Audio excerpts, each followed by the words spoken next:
بسم اللہ الرحمن الرحیم۔ السلام علیکم ویورز، امید ہے آپ سب لوگ خیریت سے ہوں گے۔ ویورز، اس وقت پوری دنیا میں لوگوں کی ایک بہت بڑی تعداد نفسیاتی امراض کا شکار ہے۔ ایک اندازے کے مطابق پاکستان میں 5 کروڑ کے قریب لوگ کسی نہ کسی حوالے سے مینٹل ڈس آرڈر کا شکار ہیں۔ 36% پاکستانی انگزائٹی اور ڈپریشن جیسے امراض میں مبتلا ہیں۔ ویورز، اس کی بہت ساری وجوہات ہو سکتی ہیں، لیکن ایک سب سے وائٹل اور سگنیفیکنٹ جو ریزن ہے میرے خیال میں وہ نا امیدی ہے، ڈس اپوائنٹمنٹ ہے۔ یہ مایوسی ہے جس کی وجہ سے انسان ہمیشہ اپنے مستقبل کے خوف میں مبتلا رہتا ہے اور ہمیشہ اس کو ماضی کا پچھتاوا رہتا ہے۔ اس خوف اور پچھتاوے کے درمیان انسان کا حال ہمیشہ ہی کمپرومائز ہوتا ہے۔ یوٹیوب کے اوپر اور سوشل میڈیا کے اوپر موٹیویشن اور سیلف ہیلپ سے ریلیٹڈ کنٹینٹ کی بہتات ہے۔ آپ بہت سارے موٹیویشن اسپیکرز کو بھی جانتے ہوں گے۔ سٹریس، انگزائٹی، ڈپریشن کے اوپر سینکڑوں کتابیں لکھی جا چکی ہیں، لیکن اس کے باوجود لوگوں کے اندر مایوسی ہے۔ سوسائڈ ریٹ دنیا میں آپ دیکھ سکتے ہیں، پاکستان اور انڈیا میں بھی بڑھ رہا ہے۔ تو کہیں نہ کہیں پہ کچھ نہ کچھ فلا ضرور ہے، مایوسی ختم نہیں ہو رہی ویورز۔ لیکن ایک بات بہت ہی زیادہ قابل غور اور انٹرسٹنگ ہے کہ آپ ہمیشہ اس انسان کی بات پر یقین کرتے ہیں جس کو آپ خود سے زیادہ قابل سمجھتے ہیں، آپ اس کی بات کو اہمیت بھی دیتے ہیں۔ تو ہم نے سوچا کیوں نہ آپ کے ساتھ ایک ایسی ہی کتاب کے بارے میں بات کی جائے جس کے مصنف کا ادراک اور فہم اس دنیا میں تو کیا اس پوری کائنات میں اس کا کوئی ثانی نہیں ہے۔ جی ہاں، آئیے تو بات کرتے ہیں قرآن مجید کے بارے میں اور دیکھتے ہیں کہ اس ٹینشن اور پریشانی کے دور میں کس طرح قرآن پاک ہماری رہنمائی فرماتا ہے۔ یہ جو بک ہے یہ ہماری انفرادی اور معاشرتی زندگی کے تمام پہلوؤں کا احاطہ کرتی ہے، لیکن ہم اس وقت اسپیسیفکلی صرف ایک پہلو کے اوپر بات کریں گے جو کہ ہے نفسیاتی مسائل، اور دیکھیں گے کہ جب انسان مشکلات میں ہوتا ہے، آزمائشوں اور مصیبتوں میں گھرا ہوا ہوتا ہے، تو اس وقت کیسے خدا ایک ماں کی طرح اپنے بندوں کو حوصلہ دیتا ہے، اور جیسے ایک ماں کی آغوش میں آنے کے بعد بچہ پرسکون ہو جاتا ہے۔ تو مجھے امید ہے کہ اس ویڈیو کے بعد بھی آپ کچھ ایسا ہی محسوس کریں گے۔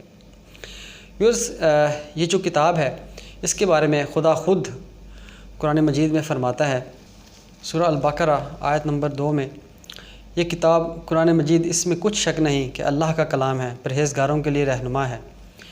ویورز، ہم بچپن سے ہی ایک آیت سنتے آ رہے ہیں، ان اللہ لا یخلف المیعاد، کہ بے شک اللہ اپنے وعدے کے خلاف نہیں کرتا۔ یہ ایک ایسی آیت ہے جس کو اگر ہم اپنے کامل یقین کے ساتھ اپنے دماغ میں اس کو بٹھا لیں اور اس کے اوپر یقین رکھیں تو بے شک ہمارے اللہ کا وعدہ سچا ہے، اور اس کی شان یہ ہے کہ جب وہ کسی چیز کا ارادہ کرتا ہے تو اسے فرما دیتا ہے کہ ہو جا، تو وہ ہو جاتی ہے۔ آپ پر جب بھی کوئی مشکل وقت آتا ہے تو یاد رکھیں کہ یہ ایک بشارت ہے، کیونکہ سورہ بقرہ آیت 155 میں اللہ تعالیٰ فرماتے ہیں، اور ہم کس قدر خوف اور بھوک اور مال اور جانوں اور میووں کے نقصان سے تمہاری آزمائش کریں گے، اور صبر کرنے والوں کو بشارت دے دو۔ لیکن ان سب آزمائشوں کے باوجود وہ آپ کو تسلی دیتا ہے کہ بد دل نہ ہونا اور غم نہ کرنا، اور سورہ بقرہ آیت 286 میں فرماتا ہے کہ بے شک اللہ کسی انسان پر اس کی طاقت سے زیادہ بوجھ نہیں ڈالتا، کیونکہ اللہ بہترین تدبیر کرنے والا ہے۔ Viewers, he is the best planner. وہ صدیوں سے یہ کائنات چلاتا آ رہا ہے، اس کا ویژن اور اس کی جو ایکسپوجر ہے وہ ہم سے کہیں زیادہ ہے۔ ہم ایک زمینی ذہن رکھنے والے لوگ خدا کی باتوں کو، خدا کے کاموں کو ہم نہیں جان سکتے، اس لیے ہمیں یقین کر لینا چاہیے کہ خدا ہی بیسٹ پلانر ہے۔ وہ آپ کو کبھی اکیلا نہیں چھوڑتا۔ سورہ الحدید میں آیت نمبر 4 میں اللہ تعالیٰ فرماتے ہیں، تم جہاں کہیں بھی ہو وہ تمہارے ساتھ ہوتا ہے، جو کچھ تم کرتے ہو اللہ اس کو دیکھ رہا ہے۔ جب آپ کو یہ تک کہہ دیا جائے کہ یقیناً مشکل کے ساتھ آسانی بھی ہے، بے شک مشکل کے ساتھ آسانی بھی ہے، اور بے شک تمہارا رب بھولنے والا نہیں ہے، تو اتنی بڑی گارنٹی کے بعد کیا دقت رہ جاتی ہے؟ لیکن اس کے ساتھ ساتھ اللہ کچھ شرائط بھی عائد کرتا ہے۔ اللہ تعالیٰ سورہ روم آیت 60 میں فرماتا ہے کہ پس تم جمے رہو، بے شک اللہ کا وعدہ سچا ہے، اور دیکھو جو لوگ یقین نہیں رکھتے وہ تمہیں ایمان میں ہلکا نہ سمجھیں۔ اور دوسری شرط یہ ہے کہ اللہ تعالیٰ فرماتا ہے سورہ الرعد آیت نمبر 11 میں کہ بے شک اللہ تعالیٰ اس قوم کی حالت نہیں بدلتا جب تک وہ خود اپنی حالت نہ بدلنا چاہے۔ ویورز، اگر آپ کو رزق کی پریشانی ہے تو سورہ جمعہ آیت نمبر 11 میں اللہ تعالیٰ ارشاد فرماتا ہے کہ اللہ سب سے بہترین رزق دینے والا ہے۔ سورہ الطلاق آیت 3 میں اللہ تعالیٰ فرماتے ہیں کہ اس کو ایسی جگہ سے رزق دے گا جہاں سے اس کو وہم و گمان بھی نہ ہو، اور جو اللہ پر بھروسہ رکھے گا تو وہ اس کے لیے کافی ہوگا۔ اللہ اپنے کام کو جو وہ کرنا چاہتا ہے پورا کر دیتا ہے۔ اللہ نے ہر چیز کا اندازہ مقرر کر رکھا ہے۔ اگر آپ سے کوئی غلطی سرزد ہو گئی ہے تو گھبرانے کی ضرورت نہیں ہے۔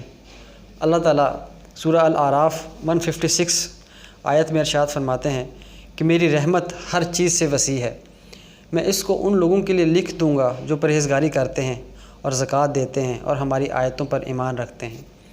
یہاں تک کہ خدا سورہ الزمر میں آیت نمبر 53 میں فرماتے ہیں کہ میرے بندو جنہوں نے اپنی جان پر زیادتی کی ہے، اللہ کی رحمت سے نا امید نہ ہونا، اللہ تو سب گناہوں کو بخش دیتا ہے، بے شک وہی تو بخشنے والا مہربان ہے۔ تو ویورز، ایسی مہربان ذات کے ہوتے ہوئے ہم کیوں نہ خود کو خوش قسمت سمجھیں؟